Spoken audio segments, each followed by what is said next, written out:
Hi guys, and welcome to Come Art with me. I just ordered the Arteza Gouache Set, all 60, because I couldn't help myself.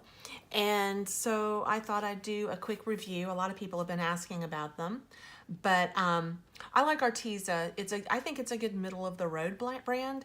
And one of the things I like about them, because I have the 60 set of acrylics too, is that it has this handy dandy color code. And I find that really helpful, especially when you're using this many colors. So when I first got the box yesterday, the first thing I noticed was that the box was so much smaller than the acrylic set, and I was a little bit dismayed by it, but you'll see why I'm not anymore as we go along. But these are, well, previously I had the Royal Langnickel, and I think I had 18. It's a good size. I think that, let's see, how many milliliters? 12. And these are 12 also. So it's the same amount. But let's talk about some of the colors. They're beautiful. I just did, a second ago, I did a whole video and realized when it was over that you could hear Paul in the background on a business call, and it wasn't at all pleasant. So I'm gonna do it again. So what I did was I wanted to do a comparison. This is Rose Arteza, and I had it out and then I put it up. Rose gouache and the Royal Langnickel, because I thought that would be pretty and also a good comparison. So put that there so we remember which one is which. Okay. For a minute there, I thought I forgot which one was which. Okay, but so the Royal Langnickel, it can go on very, very heavy. I wet my brush, by the way. But one of the things I like about gouache is you can leave it super thick and opaque, or you can use it very washy, like watercolor, and the pigment is crazy strong, just crazy strong. Those of you who watercolor know that, for instance, quinacridone rose, I think it is, in Daniel Smith, you almost cannot get it toned down. You can add water till the cows come home and it's going to be a bit vibrant. This looks pretty vibrant too. But one of the things you can do, if you don't have 60, and this happens to have a really beautiful blush pink and a peach, but in gouache, it's perfectly fine. It is in watercolor too, by the way. But to just mix in a little white. And now I have a gorgeous baby pink. Okay, so that's the Arteza. I mean, sorry, that was the Royal Langnickel. This is the Arteza. To me, it's brilliant. This looks more brilliant on the paper, more vibrant actually is the word I'm looking for, than this does. But when I swatch it out, to me, the Arteza is a little bit more vibrant. So let's drag that out. And let's see if we can make a blush pink there. Yeah, I definitely think it's more vibrant. It may be a little thicker and a little more opaque, or I may have put more white in this. I noticed this when I was first doing the swatching, but as I said, I would mention it later. When I saw the size of the tubes, I was a little dismayed. But do you see how far this is going? I could just keep on and keep on and keep on and keep on. So, and I haven't even had to dip back in. And the more you water it down and thin it out, the more transparent it is. I can see the white of the paper beneath this, and there are times you want that to happen. Or I can go in and make just as light a color, but make it much more opaque. I can no longer see the white of the paper beneath this. By the way, I'm using a B paper right now, because if you're not using B paper, at least for practice, then you have more money than I do, because I love my arches and I use my arches, But B paper, I think this is a 6x9. I got 50 sheets for about $15. I don't even know how you beat that. Okay, so what my point was that between the two, I don't see a tremendous amount of difference. Arteza is easy to get. It's inexpensive. They have unbelievably beautiful colors. And just from swatching, I'm not seeing, I do think the Arteza may be a little more opaque.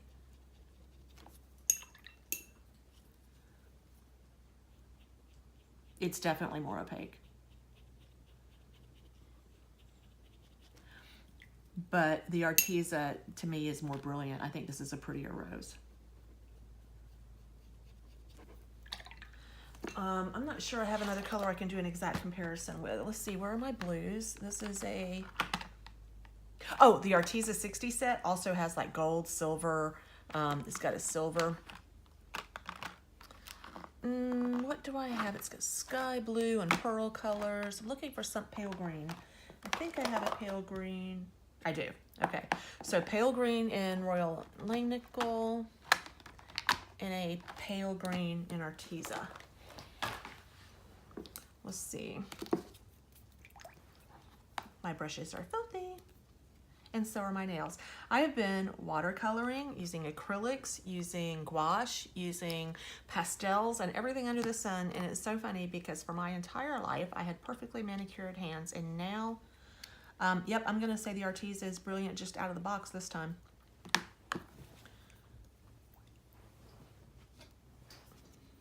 Let's see.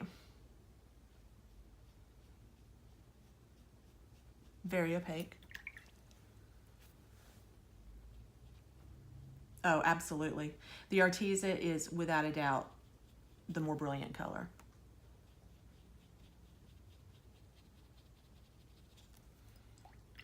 And they both say, the Arteza also gives you the pigment color. This is PG7 and PY3. And I don't know. Don't see the pigment color on the Arteza. But if that's something that you like to check on and keep up with, the Arteza does give that to you, that information to you. And that can be very helpful. Yeah, no doubt.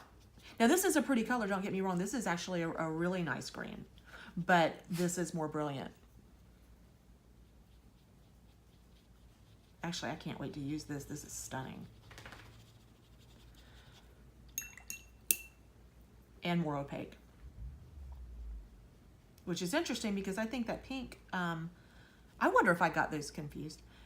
I don't think I did. Okay, so this is duller and there's a place for that. And this is more brilliant, but it is, again, the exact same color, just different brands. So what I'm gonna say is, until I use them on a painting and really see when I start to layer how easy or difficult it is, can I get transparency when I want it, I'm gonna say there's gonna be a difference in pigment, just like in watercolor. Different pigments will give you different results. And I'm not sure which I'll like. I know I got a really good deal on the Arteza set, and I can't wait to really try them out. But so let's just go over some of the fundamentals that I've learned about gouache and the sort of a pros and cons from somebody who's new, like a lot of you are. I've been doing watercolors for about 6 months, and while I'm talking, I want to show you something too if I can find it. But I've been doing it for about 6 months, and I've kind of gotten used to it. And gouache seemed, I don't know, like the redheaded stepchild, or like it was cheating if you used it with watercolor, or like I don't know, a cheaper material, something. But I've seen some really stunning gouache paintings, and as I use them more and more and realize the different effects I can get, this is watercolor. This is just a cheap, really cheap set of Reeves, one of the first things that I bought. And what I want to show you is, if you want to try gouache, I'm going to suggest something. I'm going to suggest that you go buy either the smallest set you can, which will include white, or just white. Because something really cool that I was doing before I bought the bigger set.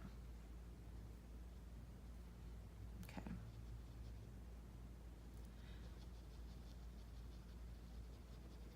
You can make your own colors. Get just a little bit more if you want to. But you can mix watercolor with gouache to make it more opaque, and try it out, because that is opaque. Even though the watercolor is in there and colored it, the white gouache, the gouache being white, let's try that again, the white being gouache, makes it opaque, which is very, very handy. It is going to lighten it, obviously. You're not going to get the same, but you can play with your colors. And if you buy a small set, this is watercolor as well. It's also a medium yellow, also Reeves. But if I just, well, that's way more than I needed. Way more than I needed. But that's a great, it's actually a great yellow, and it is very opaque. So let's find out. Yep, it covers that pink beautifully. Now here's the trick though. Pro and con of gouache is that it is rewettable. You will reactivate. Not you can, you will reactivate it if you go back over it with water. That can be a pro and a con. Let's just say up here I had made a mistake and I wanted to get some of this out. This is the Royal Langnickel. I'm gonna wet it, reactivate it. And as you can see, I'm gonna say the pigment in rose, like the Quinn roses and any of the roses, is fairly staining no matter what medium. But I will also say that it's less staining in the gouache, and I can go over it with white, and it's and be very, very close to paper again. And this is watered down white, and it's also I think this is white, not hush it, Snoopy. That's Snoopy, not titanium white, but that's good enough. I mean, if I could paint over that, and you would never know what happened.